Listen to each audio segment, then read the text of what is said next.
Arachnophobia. Arachnophobia is a widespread phobia that involves an intense fear of spiders. This phobia can manifest as anxiety, sweating, and even panic attacks when a person sees a spider or anticipates encountering one.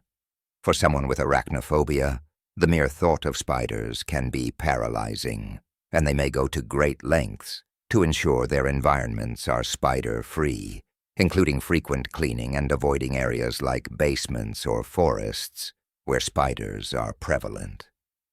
Agoraphobia. Agoraphobia is a complex phobia that extends beyond simply fearing open spaces. It includes a fear of any situation where escape might be difficult or help wouldn't be available if things go wrong.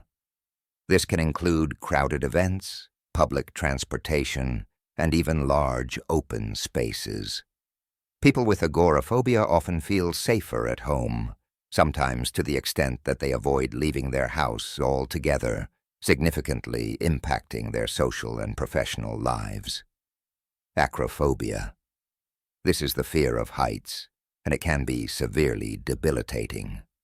Individuals with acrophobia may experience dizziness, nausea, or panic when they are in a high place or sometimes even just watching scenes of high places on television. This fear can prevent individuals from partaking in everyday activities such as climbing ladders, flying, or visiting observation decks, and it can limit career choices and leisure activities. Pteromerhanophobia. The fear of flying, known as pteromerhanophobia, can cause significant distress in individuals, making air travel a major source of anxiety. Symptoms can include sweating, heart palpitations, nausea, and severe panic attacks. This phobia can hinder personal and professional opportunities, especially in our increasingly globalized world, where air travel is often unavoidable. Claustrophobia.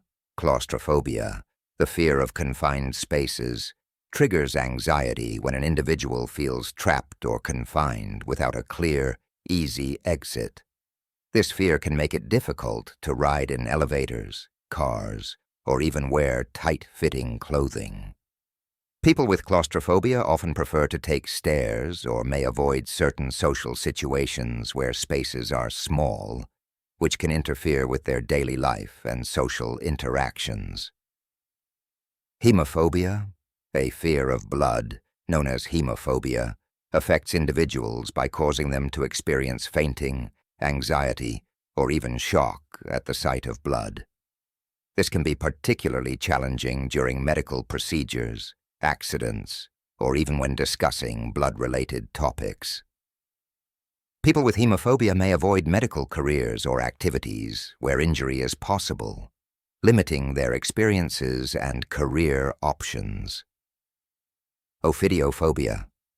The fear of snakes, ophidiophobia, can be one of the more intense phobias, with individuals going to great lengths to avoid areas where snakes may be present.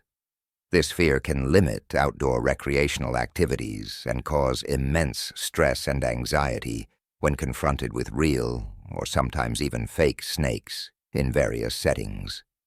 Cynophobia, fear of dogs, or xenophobia, can range from unease around dogs to an overpowering terror that causes physical symptoms like trembling, sweating, or crying. This phobia can make it challenging to visit friends who have dogs, walk through neighborhoods, or even go to parks. It can severely limit social interactions and affect a person's quality of life. Astrophobia. Also known as a fear of thunder and lightning, astrophobia can make a thunderstorm a terrifying experience. Individuals may feel overwhelming anxiety or fear during storms, sometimes to the point of being physically ill. This can interfere with living in certain geographic areas where storms are more common and affect the individual's ability to function normally during stormy weather. Trypanophobia. The fear of needles affects many people. making medical procedures, vaccinations, and even routine health care a source of extreme stress and anxiety. Symptoms can include fainting, extreme distress, and avoidance of medical care, which can have serious health implications. Social phobia. This involves an intense fear of social interactions or situations where one might be judged or scrutinized. It can lead to avoidance of social gatherings, difficulty forming relationships, and significant distress in work situations where interaction is necessary. Therapy and medication are often required to manage this phobia effectively. Nyctophobia. The fear of the dark is commonly associated with children, but it can also persist into adulthood. It involves a severe reaction to being in the dark or poorly lit environments, potentially leading to sleep disturbances and a heightened sense of vulnerability. People with nyctophobia may need to sleep with lights on and might avoid going out at night. Carcinophobia. The fear of cancer, known as carcinophobia, involves an irrational fear of developing cancer. This can lead to obsessive health behaviors, frequent medical tests, and significant anxiety about minor symptoms being signs of cancer. It can affect a person's mental health and lead to unnecessary medical procedures. Thanatophobia. This is a fear of death or dying, which can provoke excessive anxiety and distress when thinking about the inevitability of death. It can affect personal decisions, such as travel, healthcare, and even daily activities, as individuals may avoid situations where they perceive a risk of death, however small. Nosophobia. The fear of contracting a disease, particularly a severe or life-threatening one, can lead to significant anxiety, particularly in the context of global pandemics. It can result in excessive health precautions beyond what is recommended, isolation, and constant worry about being ill. Germophobia. Germophobia involves a fear of germs and can lead to excessive cleaning, use of sanitizers, and avoidance of public places or situations where exposure to germs is perceived to be high. This can impact personal relationships and lead to significant lifestyle restrictions.